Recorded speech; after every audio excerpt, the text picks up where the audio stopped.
Hi, hello, and welcome to episode or 2 or other numbers in different languages that mean 2 of The Library is Open, darling. Thank you so much to everybody who watched and thumbs up and put a comment on my first video, which was up last week. It's been a learning curve, let's say that. I'm really sorry that the first episode was in portrait mode, because I am a fool. And I film these things on my phone. So I think in my head, I just forgot all the good advice that had been given to me by my lovely, lovely friends at Those Vegan Guys, linked below, and did a stupid thing. But shan't be doing a stupid thing again, so here we are. Let's have my swig of tea. This is going to become customary, I think. Having a little swig of tea as I talk, because I'm from North and it's what we do. So yeah, what I'll try and do as well at the end of this video is tell you what book I'm going to be talking about next episode, so that if you did want to get involved in a way or grab a copy before I talk about it, you'll have the opportunity to do that. But yeah, so shall I dive in to this week's offering? So, you can probably tell it's a bit later in the day this week. Last episode was, I say first thing in the morning. It's probably about 11 o'clock. But I was working from home that day, so that's early morning to me. This week, it's Leotar in the Door. It's about 6 o'clock, and I am going to be talking about this little beauty. It's called The English Major by Jim Harrison, which I ordered this book because I'd read about it in a different book called Tolstoy and the Purple Chair, which was a memoir of reading. I'll find a link to that as well and put it down there. And it mentioned this book, and I was like, oh, okay, I'll order that. That sounds interesting. And I actually thought it was a memoir, because I'm really into memoirs at the moment. I don't know if that's because of my age or becoming increasingly introspective. I really don't know. I've been thinking a lot about that. Anyway, it turns out it's actually fiction, but it reads enough like a memoir that if I hadn't known, I probably would have just assumed it was. Although there were certain clues, because it sort of started to get a bit, I don't want to say off the wall, because it's not really off the wall. A little bit sort of larger than life. Plus, it's a bit farcical, I suppose would be the word. And then that's when I did a little bit of research and realised it was fiction, but it's nonetheless good for it. I have to remember to see where to put my eyes as well, because they have a tendency to go like that. I don't think that's medical, I think it's psychological. What's the one? Where do your eyes go when you're lying? Because I'm not lying. I know that you put your eyes down if you're thinking and it's a lie, and you put your eyes up if you're telling the truth. But I don't know about left and right. Anyway, so The English Major is by Jim Harrison, and it was published originally, to get all my details correct, it was originally published in 2008, so it's 12 years old now. And it is about, well, I'll read you the first line because that kind of sums up what the plot is, really. So the first line is, "It used to be Cliff and Vivian, and now it isn't." Which is a nice, succinct way of introducing the book. Basically, there's this guy called Cliff who was an English teacher in a public high school in America. In, I think, what state was it in? Michigan. And then gave it up to become a farmer. I think he sort of had this idea about wanting to get back to the land, you know, like a lot of the American poets talk about, like Walden and Thoreau and so on and so forth, and some of the English ones too, Blake. Although in fairness, you know, there was sort of less for them to do, really, wasn't there, back when they were around? Sort of like no telly and stuff.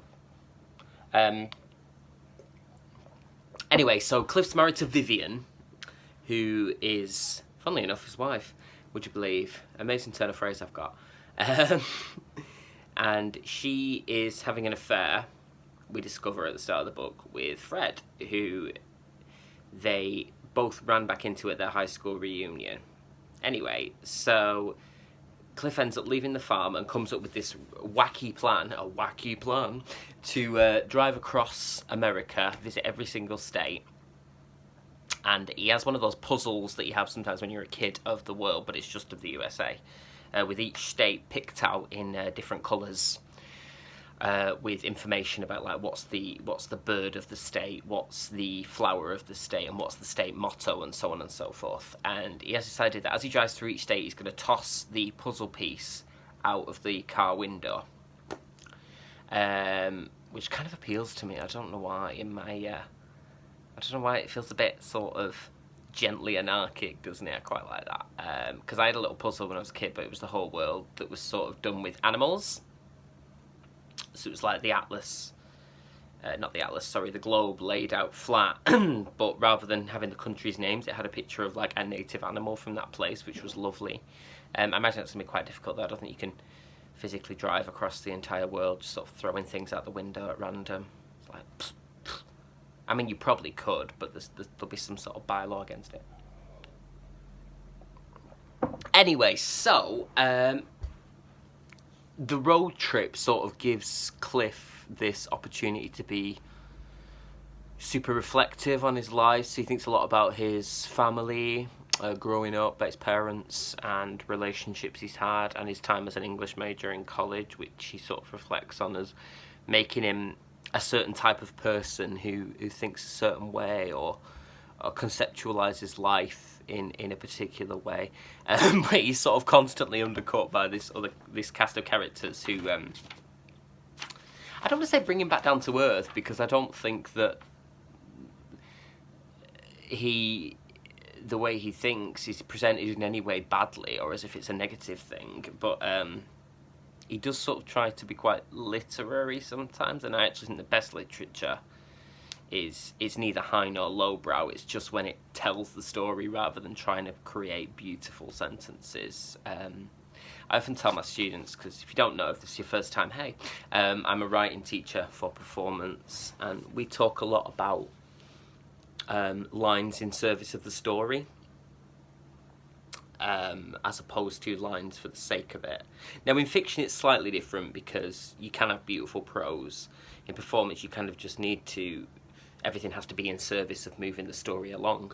But I quite like I think good literature happens when you're not trying to make it good literature, you're just telling a story. I think Alan Ayckbourn once said about playwriting, forgive me if it's not Alan Ayckbourn, I gave up trying to write the perfect play and just tried to write a play, which I think is great advice. But here's an example of that. So Cliff is on the banks of a river in Montana with this girl he's met called Sylvie, who is sort of very religious, but she poses for him nude, even though he's not really a painter. It's kind of a ruse. It's a bit gibby. I don't know what gibby means. I just made that up. And he says, he's looking out over the river, and he says, "Life is a river," and she says, "No, a river is a river, and life is life," which I think kind of sums it up in the sense that her non-profundity is actually more profound than his attempted profundity. Anyway, so it sort of meanders along for a while. He hooks up with this girl that he used to teach many years ago, and I thought that was quite interesting. He sort of, at first I wasn't sure how this was going to play out, because he was talking about his time as a teacher and saying that he was not exactly drawn to some of his students, and I was like, oh, is this about to get dodgy? But more that he noticed them, which reminded me a little bit of that, you know, in The History Boys, if you've seen it. If you haven't, it's a great film, at the end, where one of the characters talks about becoming a teacher and noticing his students, not that he ever does anything with them. And I thought, oh, okay, so that's like a kinship of the characters in a way. Anyway, this was one of his favourite students, I think Mary Bell.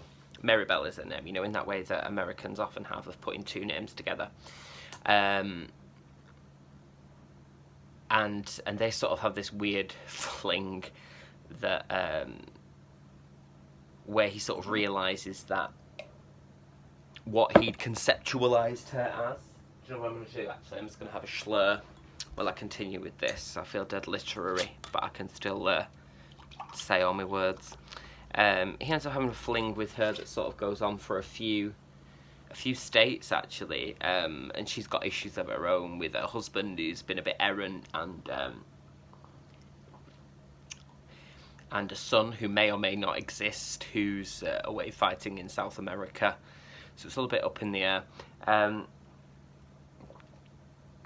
then to complicate matters further, Cliff's ex-wife, Vivian, discovers that the guy that she was cheating on him with is a swindler or a gold digger, and starts chasing him, and she's constantly fielding phone calls from this woman that he's had the fling with, his wife, and also his son, who's gay. There's a great line, actually, where the son comes out to him, and Cliff says, "I'd far rather you were gay than a Republican," which I quite enjoyed. There's some really cracking lines in this, actually. It's very witty. I think for the reasons that I talked about before. It's like a less pretentious On the Road by Kerouac, which I know is a classic, and I'll probably prove myself to be a heathen here. But there's something about Kerouac's On the Road that I just don't particularly like. This is a far superior novel in a way, because it doesn't try to be anything more than it is. Which is almost a sort of... Hiya! There's always people arriving home in these videos, isn't there? Yeah, it doesn't try to be anything other than it is, which is just a record of someone sort of assessing their life. And I think that's really relatable when... how would I say this? When it's sort of coupled with a journey, as it were. That's probably quite a laboured metaphor, I suppose, but sort of the scenery is going past on the outskirts of your peripheral vision, and then you're sort of reflecting as you go along. Oof. Sorry, I had to cut there. Welcome back. Slight interruption. So I thought, do you know what? Press pause, because I'm not doing all this again. I've got bits to do in my life. Do you know what I mean? So yeah, that's the basic premise. It's quite a basic premise in terms of complexity of plot. So the complexity is more emotional. I'm noticing this quite a lot lately with my reading choices. As I said before, it's gravitating towards these quite reflective things. I've never really been one for blow-by-blow narratives. With some exceptions, I do love cheap crime. And I also want to shout out Bobby as well for who in last week's video mentioned the Sweet Valley High books. I also love the Babysitter's Club books, so they're the kind of exceptions to my rule. But I think maybe book tastes like music or films or art, anything like that, maybe they change with time, or if not change completely, maybe they sort of reflect where you are emotionally at the time. I think there's probably something in that. So I was fully prepared to dislike Cliff in the first couple of chapters as he's travelling from state to state, and he's sort of reflecting, but on quite a surface level because we don't know the character that well yet. He sort of came across as, I was like, is this going to be a sort of anti-woke, sort of typical straight white male kind of character that we're supposed to feel sorry for? Because, you know, apparently they're ignored now by liberals, but actually that's not who he is at all. Cliff reads as a really decent guy who's aware of sort of all contemporary issues, and treats them respectfully, which I don't know if that was originally the author's intention. I'm going to credit him that it was, or whether it's just a really great opportunity to tell a different kind of story about this kind of man. maybe it's both. I'd like to hope that it's both. So yeah, so that's the English major, basically. This is really funny, actually. It says on the back, the English major is to midlife crisis what The Catcher in the Rye is to adolescence. Now, I actually hated The Catcher in the Rye. I thought Holden Caulfield was a horrible character. I sort of see why people are like a little bit obsessed with it as a book in a sort of, I don't know, coming of age sort of teenage hell beast kind of way. That's Catcher in the Rye, J.D. Salinger, if you didn't know. There's no reason you should know. I don't really believe in the idea of like classics that everyone else has to know.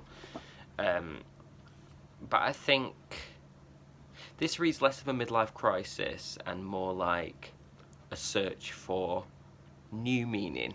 So not that a life that's been meaningless, but more a life that when certain things have been cleared away from it requires a new way of looking at things, conceptualizing them, working through them, relating to them. My favourite little bit at the back of the book is a little appendix, because he sort of sets himself this goal as his new life's work on the way through his travels to rename all the states of the United States that he goes through. Oh, he can't go through Alaska or Hawaii because he's afraid of flying. But they get an honorary mention anyway. And he also wants to rename the birds. There's a lovely bit where he sort of talks about, it's almost a vegan sentiment in a way, despite the fact that he sort of does run a farm at the beginning of the book, so he's definitely not vegan. But where he talks about how nature is so marvellous and powerful and awe-inspiring that it's I'm trying to find the quote for it. If I can't, but I'll try and I can't seem to see it. Basically, he says that because of how amazing nature is, it's really rubbish that they have to put up with the names that humans came up with for them, which I think is kind of true, isn't it? Really, that's quite an interesting concept, isn't it? That we sort of think of birds having names, and it's like, for all we know, because we can't speak bird, that's not what they're called at all. And also in like every other language in the world, they'll be called something different, won't they? So that's interesting. Sort of like Joseph in the Amazing Technicolor Dreamcoat, you know, how he had all the colours. The birds have got all the names. Only it's probably more interesting than Joseph in the Amazing Technicolor Dreamcoat, which I did not like. So yeah, here's a couple of favourites that I like from how he renames the states. So he calls Delaware Nanticoke, Michigan Potawatomi. I quite like this actually because he was sort of talking about Native Americans and their claims on the land and stuff, which is largely ignored. So I thought it was good. What else? Wyoming, Cheyenne, New Mexico, Navajo, Ohio, Wyandotte, or possibly Wyandotte, I'm not sure. And what else? Oh, Oklahoma, Cherokee. So you get the idea. So that sort of becomes his life's work in a way. In a way that seems to kind of sum up the book in terms of what's important or what is a good narrative for your life. Well, that really depends on what you think of as important, doesn't it? And that doesn't necessarily have to be something that's shared by anybody else. A lot of people openly mock what he's doing, or they recognise that it's difficult to monetize, so therefore it doesn't seem worthwhile, which I don't think is true at all. So yeah, so that's the English major. I'm not going to ruin the ending of it or how it figures out, or falls out, as I should say. There's a lovely book, little abstract painting there. Quite enjoy that. To go with my little abstract jumper. So yeah, that's the review this week. I did say that I would try and talk about what book I'm going to read next and talk about, as I said earlier, just in case you want to get involved. And I think it's going to be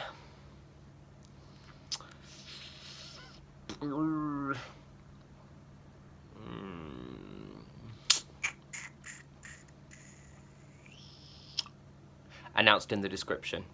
I'm on the spot, I can't decide now. I will announce it in the description of this video. No, do you know what? I'll pin it as the pinned comment for the next episode. So if you want to get involved, please do. So that's it for this week at a slightly later time. Thank you so much for joining me again, if you did, and for your support and encouraging me to keep going with this, because I'm really enjoying myself, so I hope you are too. Alright? Make sure you've always got your library card ready, and keep flicking those pages. Alright, lots of love. Mwah.